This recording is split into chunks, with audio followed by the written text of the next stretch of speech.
Bos-bos, di balik sejuknya Kintamani Bali, terdapat sumber cuan yang berkokok tiap pagi loh.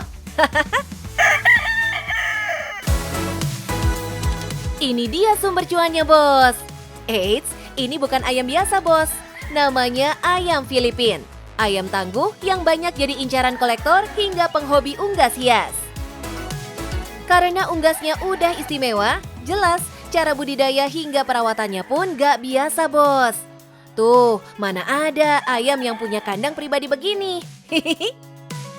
Langsung aja yuk, bos. Kita kepoin peternakan ayam Filipin terbesar di Pulau Dewata ini. Langsung dari ownernya. Halo bos, ini hasil ternakan ayam Filipin. Kalau mau tahu keunikannya dan harganya, tetap di Cuan Bos.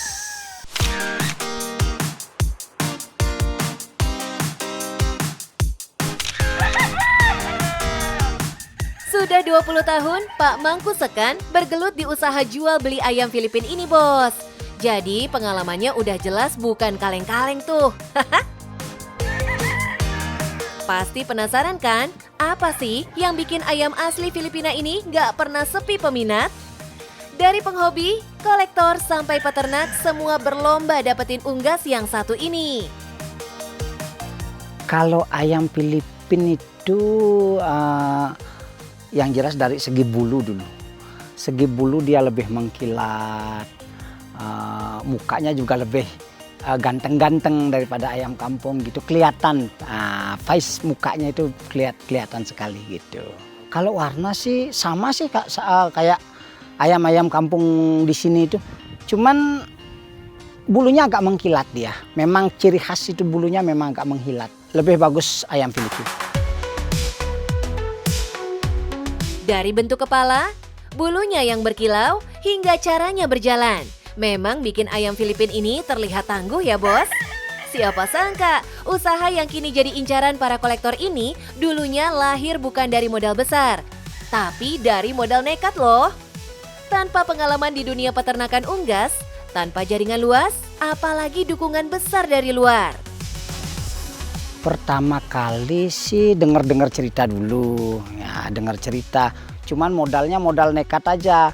Kalau saya itu tidak tahu bahasa Inggris ya langsung terbang aja ke Filipina, sudah masa bodoh. Yang penting orang bisa, kenapa kita tidak bisa? Kita juga harus bisa karena kita kan punya prinsip juga gitu.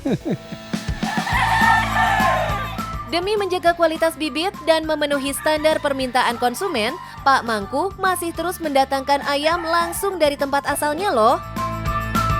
Iya, sampai sekarang pun ya masih Pak Mangku datengin dari Filipina gitu. Karena stok di sini tuh seringan habis gitu.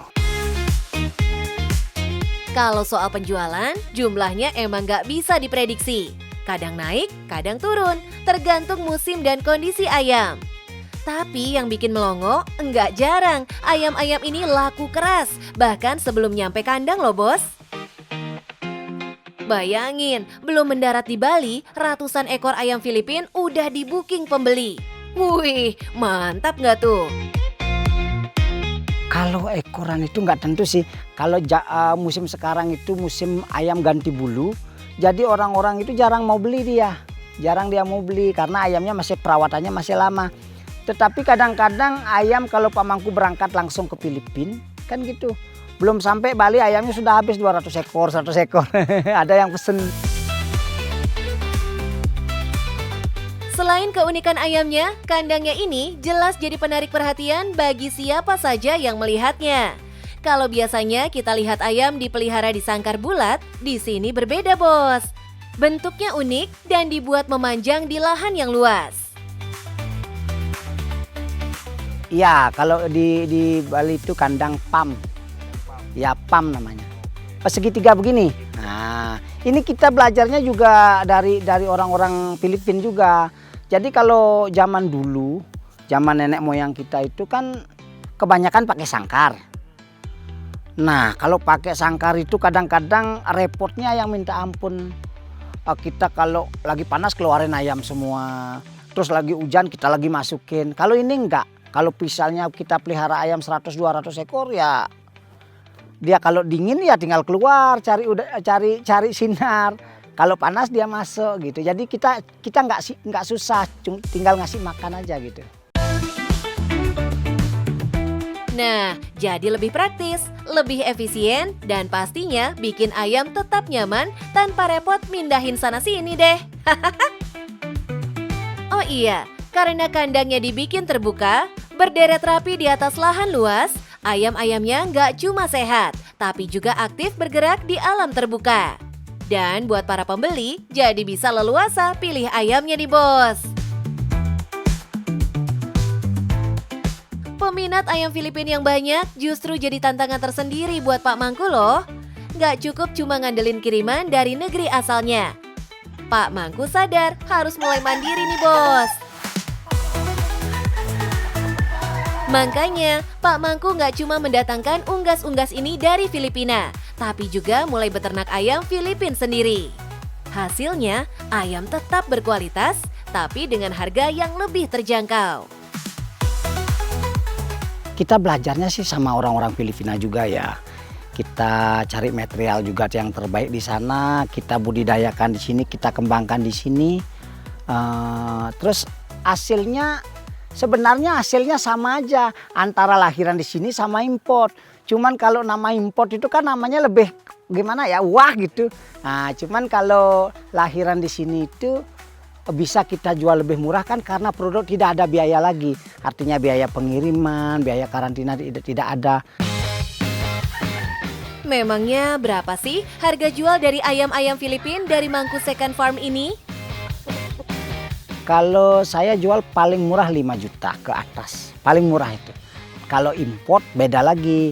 Karena import itu kan harus satu, kita belinya di sana juga sudah mahal. 2, biaya pengiriman juga, belum lagi di karantina, belum semuanya lah. Makanya kita tidak bisa jual murah karena biayanya yang terlalu besar. Wih, lumayan bersahabat buat dompet nih bos, dibanding ayam Filipina impor. Kalau import paling murah 12 juta ke atas, paling murah. Udah ukuran, artinya udah ukuran 1 tahun ke atas lah.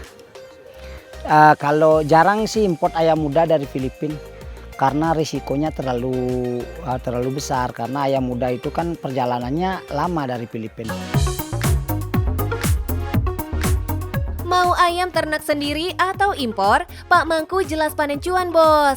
Kalau laku ratusan ekor per bulan, udah kebayangkan bos cuan yang didapat?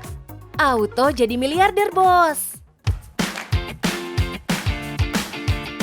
Walau panen cuannya terus-menerus, merawat makhluk hidup itu nggak pernah gampang. Selalu ada aja tantangannya. Dan di dunia ternak, penyakit jadi salah satu yang paling serius. Apalagi saat kondisi cuaca nggak menentu, daya tahan hewan ternak pun ikut diuji. Nah, ini dia salah satu hal yang wajib diwaspadai para peternak ayam Filipina. Karena kalau nggak ditangani tepat, akibatnya bisa serius loh bos. Kalau musim sekarang itu senot, matanya bengkak itu. Iya, kalau tidak bisa ditangani secara maksimal, nanti bisa menimbulkan kebutaan.